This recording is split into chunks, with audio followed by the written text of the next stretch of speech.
Okay, we're going to make a new part, and it's going to look just like this. So first we're going to go new part. Okay, we're going to select our units, inch, pound, second. We're going to go to the front. Let's go top.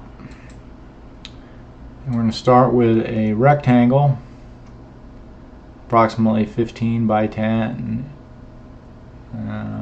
Close enough. Now we're going to put dimensions on it, and we want this to be 11.875, and the width to be 15 1/8. And then we're going to add some corner radii, and those are 2.38.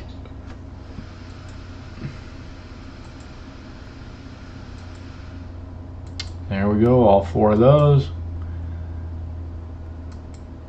Now we're going to extrude 5.75 inches,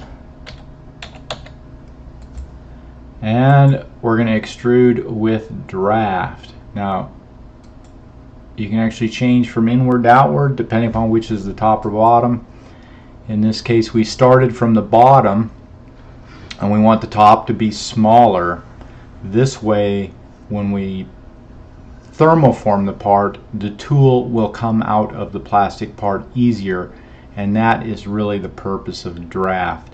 Taller parts require more draft, and shorter parts you can get away with much less draft. Typically in thermoforming, 3 degrees is the minimum draft. Okay, now since we put the radius in our first sketch when we extruded it, we got the corner radius, so all we need to do now is add this radius to the top corner. We have tangential propagation on, so it went all the way around the part. We want a 7/8 radius. There's that. Now a thermoform part is typically not solid, so we are going to shell it.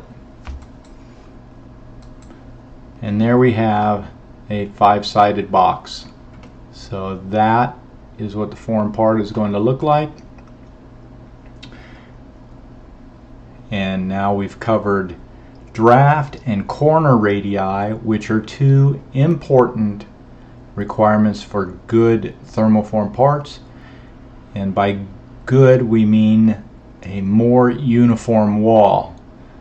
Without corner radii and without draft, the parts end up really thin and weak.